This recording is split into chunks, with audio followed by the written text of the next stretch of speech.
You are listening to episode number 253 of Better Blood Sugars with Delane MD.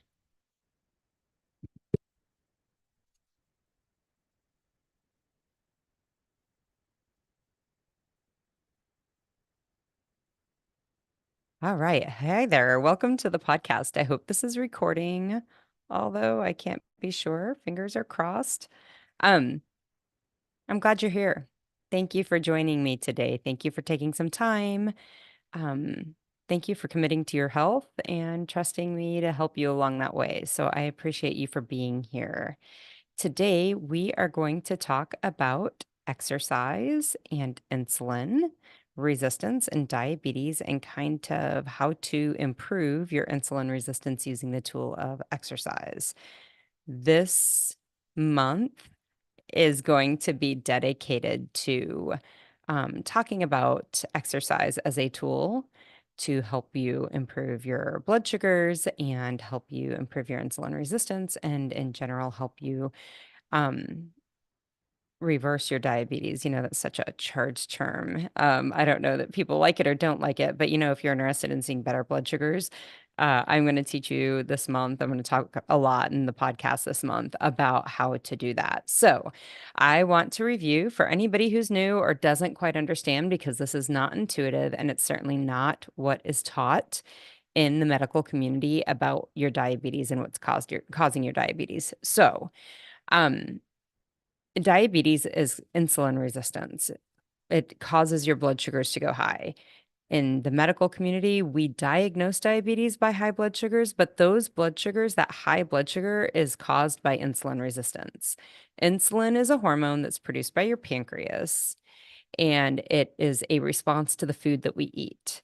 The insulin allows your cells to open up and bring glucose inside, and so your cell can burn that glucose off as fuel. When our cells are overexposed to insulin, they become resistant to that function. They don't no longer open up. They no longer pull the glucose inside. They no longer burn it off as fuel. And this, of course, allows your glucose to climb high, and that's what we pick up. That's what we call diabetes. Blood glucose and blood sugar, they really come from anything that you eat that's starchy. So that's flours, that's sugar, that's rice, that's crackers, that's bread, that's carbohydrates, essentially. That is bananas, it is apples, it is cucumbers. But the cucumbers and the apples and the bananas are foods in their natural form, and the body responds to that differently than it would to flour, sugars, instant rice, those sorts of things. So, when we're talking about the foods that are a problem, when we're looking at foods to try to fix this insulin response and the insulin resistance, these are usually the foods that we're going to focus on. Okay. So, to fix diabetes, you have to focus on those foods because that is going to fix the insulin resistance. And you cannot fix the diabetes without fixing the insulin resistance. Today, we're going to talk about exercise and how it works to do this, how it works as a tool for this. We're going to talk some briefly about new information that I've come across and a little bit about how to get started. But really, I'm going to cover that more in future episodes. So, exercise can be a real key player in improving your insulin resistance. In an insulin sensitive human person being, right, in our biology. And what I mean by insulin sensitive, that is the opposite of insulin resistance. So, it is not diabetic. In a non diabetic human being, insulin the cell will use the insulin to move the glucose inside. Okay. And that glucose will then be burned as fuel, like I just said. Insulin binds on the cell wall of our cells. There's trillions of these floating around in our body and doing various things, right? Insulin will bind to cell walls, and that causes the cell wall to open, forms a little port, and that port then allows glucose to transfer inside from the outside of the cell to the inside of the cell. In diabetes, you're insulin resistant, which just means that you do not have that insulin binding part and your cells don't open up. The wall doesn't open up and it doesn't move glucose inside. So, how exercise helps this is when your muscle cells start contracting, and muscles are going to be one of the largest places for you to pull glucose inside. When your blood sugar outside the cell gets high, one of the biggest places for us to bring that to normal or bring that down is by moving it inside the muscle cells. The muscles will store things like glycogen, which is just a form of glucose that our cell or our muscle cells store in order for us to use it in the future when our muscles are contracting and we're not eating. Okay. So when your glucose level climbs high, then what your muscle cell wants to do is to use insulin to bring that glucose inside. But what it will also do is when it starts contracting and moving, when those muscle cells contract, it opens up, the cell wall opens up and brings glucose inside without insulin. It does not rely on the insulin to bring the glucose inside. And this is really awesome because if you're insulin resistant, the insulin isn't even giving that message appropriately to your muscles. And that just means that your blood sugar outside is climbing up high because your cells aren't hearing the message of insulin. But when your muscles start contracting, they start to bring glucose inside in a way that does not rely on that binding of insulin at that cell wall. That does two things that are really, really important. One, it lowers your blood sugar and it fuels your cell, which is awesome. Two, it brings your blood sugar down. Again, the pancreas usually gets the message from our bloodstream that's circulating our blood and it senses it. The pancreas is constantly taking samples of that blood to see how much glucose is in there. And if your glucose is low enough, your pancreas is like, we don't need any insulin. There's nothing to move around here. But when your glucose climbs to a certain level, your pancreas is like, oh, we got to send out some insulin, send out some insulin, send out some insulin. And it will keep sending out insulin until that glucose level lowers. Well, if you're insulin resistant, you're never bringing that glucose inside of the cells. So you're just constantly sending this message to the pancreas to send more insulin. And what causes insulin resistance? It's overexposure to insulin. So suddenly you're stuck in this pathway where you can't bring your blood sugars down and your pancreas won't stop putting out the insulin that's causing the insulin resistance unless you start exercising. Exercising allows you to bring that glucose inside, lowering that blood glucose, which stops sending that message to the pancreas to make more insulin. This is a huge issue. This is just a huge player, a great tool. The other super amazing part, I don't know, the almost magical part of this is that this effect lasts for 48 to 72 hours. It's 2 to 3 days after a single exercise bout, after an exercise event. This is why exercise is so important and such a powerful tool for people who have insulin resistance and diabetes. So I attended a conference last week. I attended it virtually. I had friends that were there live. I really wish I could have been there live, but I've just been traveling too much for other commitments. So I attended virtually. It was the Institute for Functional Medicine, their annual meeting. The sessions that I got to go to were amazing. However, there was a session on muscles, on specifically on muscles and women's health. It was pretty amazing. Two well-known scientists, and one's a PhD, one's an MD, or she's a DO, I think she's actually, but she's a family practice doctor. We're talking, the family practice doctor was Gabrielle Lyons, and she has a book out about muscle. Her work is pretty amazing. The other one was Stacy Sims, also amazing. She has a book called Roar. I think it's great. The only two things that I hesitate, and I'll talk more about this in the next couple of podcasts. The only two things that, or the only thing that makes me hesitate about recommending their stuff without any hesitation is that they really are speaking to athletes, to female athletes. So they're talking to the triathletes, to the marathoners, to the, competitive mountain bikers or cyclists. And they are different than just the typical woman, like their needs, those women who are competitive athletes, their needs nutritionally are vastly different from the nutritional needs of somebody who is not in that category. And that's most of us, right? I feel like I'm rather athletic. I exercise 5 out of 7 days, if not 6 out of 7 days a week. I do muscle work. I do running. I run 5 miles many days of the week. Sometimes it's 3, sometimes it's 7, depending on my week. I'm a pretty active woman and I would not put myself in that category. of this super competitive athlete. And their nutritional recommendations are really for that category of women. So when people read their book, they're like, but Dr. Sims says that we need to eat more. Dr. Lyons says that I need to have more carbs. And my response to that is always Dr. Lyons is speaking to competitive athletes, competitive female athletes. And unless you're doing the exercise component of that woman, you can't have the dietary component of that recommendation also. So, but what they did say that a couple of things came from their talks. One was that the chronic disease epidemic that we have in this country is a disease of lack of muscle. It's a disease of muscle. And that was like mind blowing for me. I thought that was amazing and so true. Muscle is at the root of this. And it's interesting because I've always really felt like insulin is at the root of most of our chronic diseases. And I still do believe that.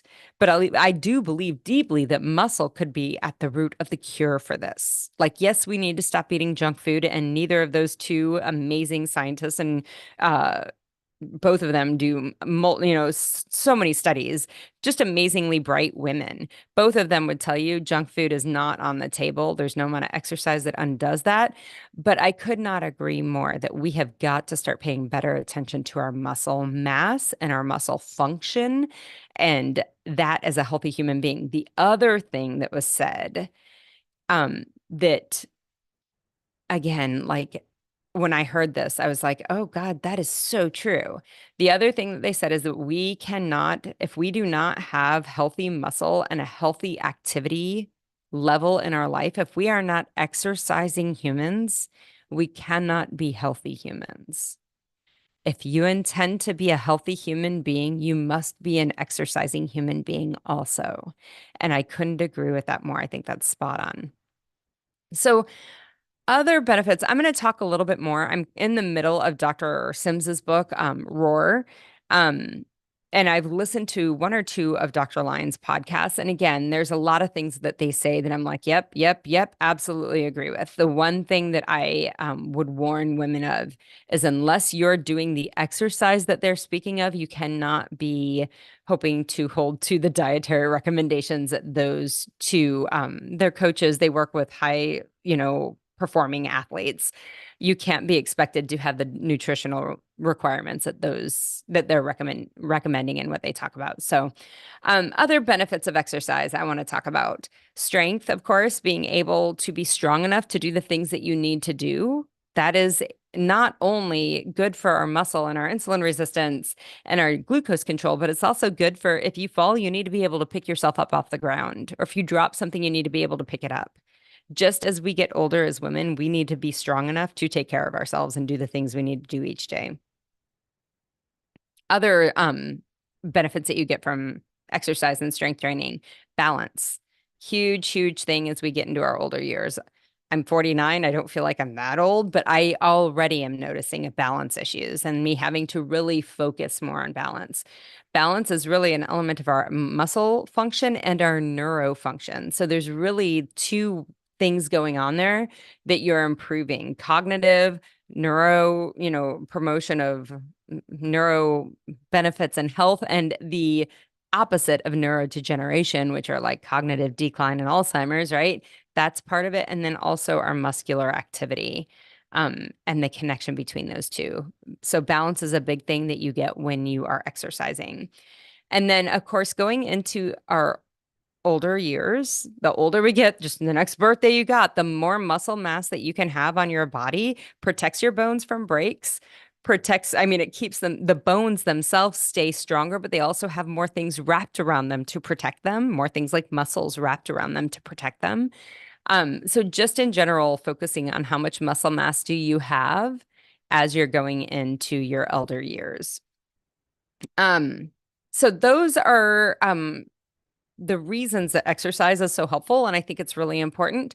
The other thing that I did want to talk about was kind of how to get started. What do we do to get started with an exercise program?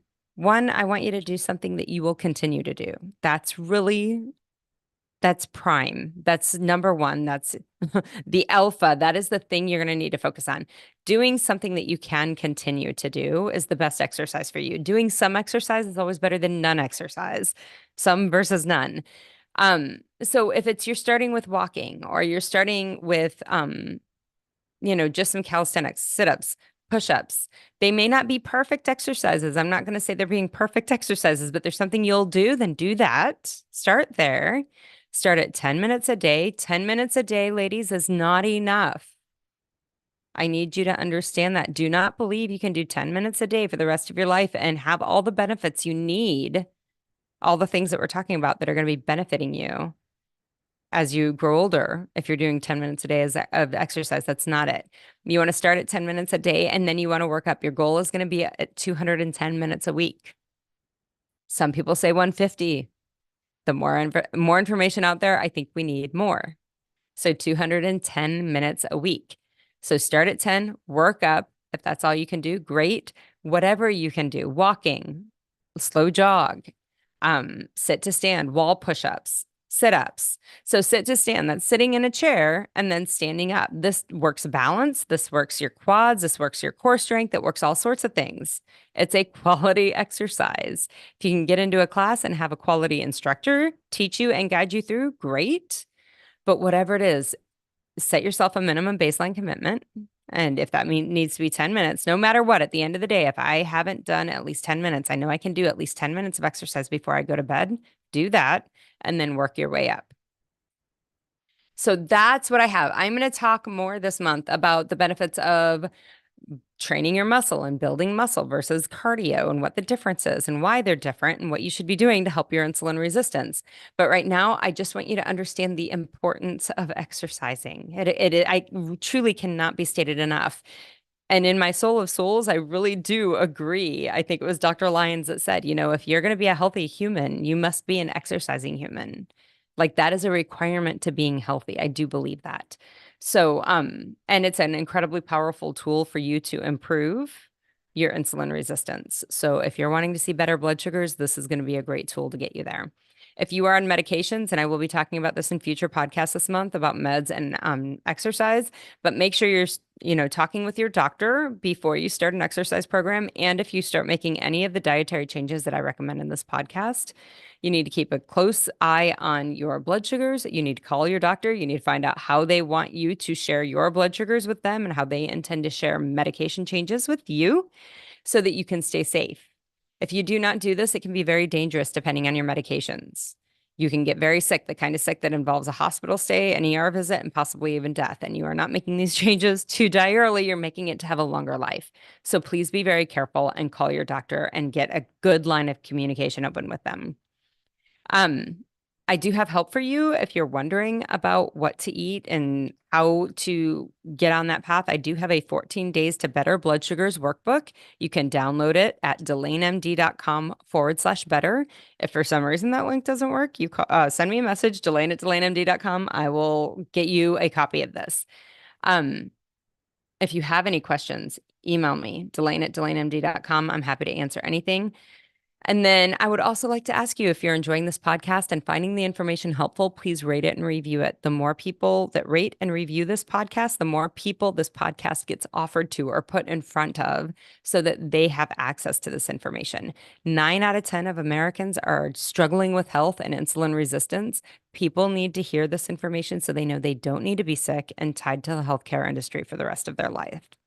I want you to keep listening, keep avoiding foods that are making you sick, keep making choices in the benefit of your health and your vitality and your longevity. I'll be back next week.